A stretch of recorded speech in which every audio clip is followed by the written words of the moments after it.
Assalamualaikum warahmatullahi wabarakatuh. Perkenalkan, nama saya Sipa Aljena dari kelas 12 Perawat B.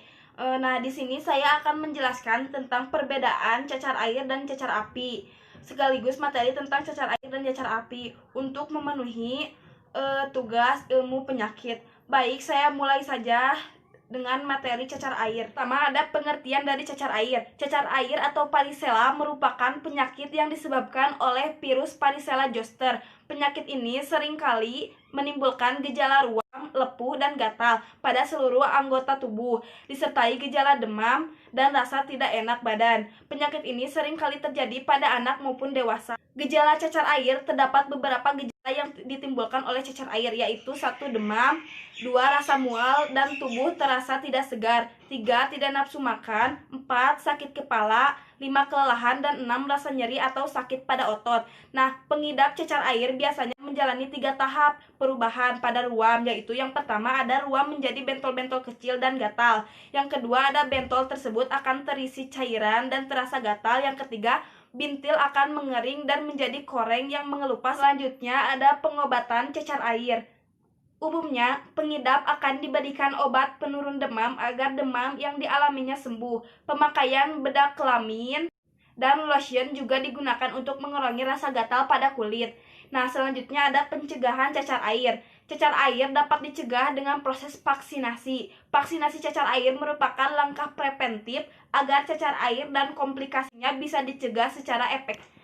Nah, sedangkan herpes zoster atau cacar ular atau bisa disebut juga dengan cacar api adalah penyakit yang ditandai dengan timbulnya bintil kulit berisi air pada salah satu sisi tubuh dan terasa nyeri. Penyakit ini disebabkan oleh infeksi virus varicella zoster atau cacar air yang juga menjadi penyebab cacar air. Nah, selanjutnya ada gejala herpes zoster. Gejala utama herpes zoster adalah timbulnya bintil berisi air pada kulit dengan ciri bintil yang muncul seperti cacar air di salah satu sisi tubuh, kanan ataupun kiri.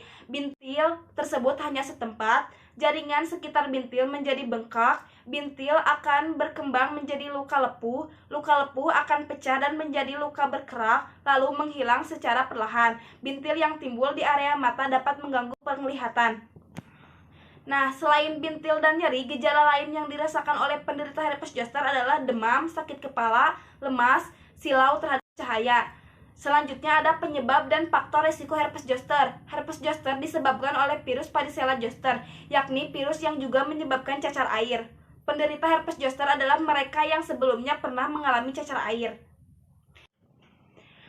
Selanjutnya ada beberapa kondisi yang diduga dapat meningkatkan resiko terjadinya herpes zoster. Yang pertama, berusia di atas 50 tahun, diketahui bahwa resiko mengalami herpes zoster akan semakin besar seiring bertambahnya usia.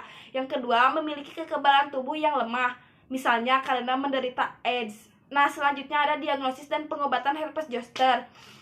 Pengobatan dengan obat antivirus perlu segera dilakukan. Semakin dini pengobatan herpes zoster dilakukan, semakin efektif hasilnya. Contoh obat antivirus yang diberikan adalah pamicyclopir, acyclovir, dan palacyclovir. Komplikasi herpes zoster. Yang pertama ada postherpetic neuralgia, yaitu rasa nyeri yang berlangsung selama berbulan-bulan atau bahkan bertahun-tahun setelah bintil sembuh.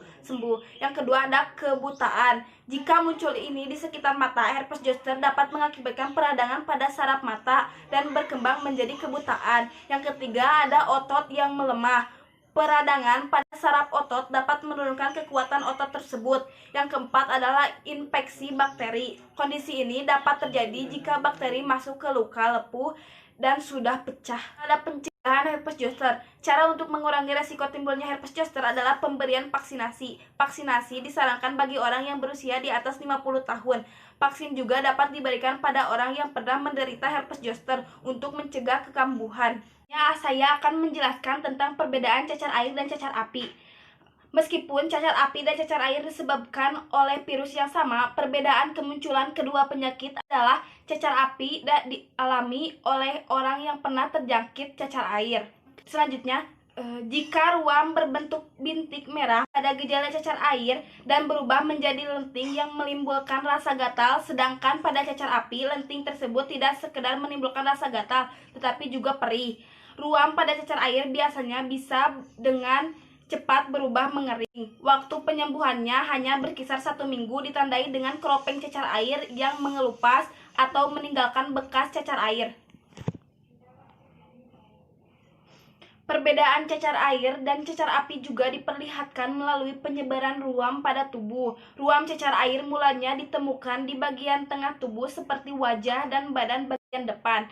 Pada cacar api, ruam cenderung menyebar di salah satu sisi tubuh dengan kumpulan bintik-bintik yang lebih memusat di satu area.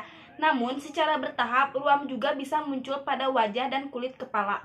Perbedaan cacar air dan cacar api selanjutnya adalah penyakit cacar api tidak menular seperti cacar air. Akan tetapi, saat orang di sekitar Anda kena herpes zoster, virus varicella zoster ini masih mungkin menyebar.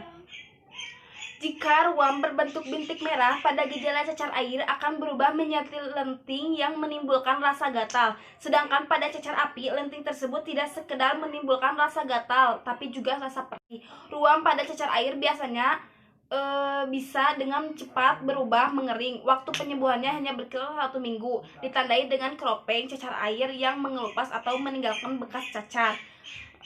Sekian penjelasan dari saya tentang cacar air dan cacar api. Mohon maaf apabila ada kesalahan. Wabillahi taufiq wal hidayah. Wassalamualaikum warahmatullahi wabarakatuh.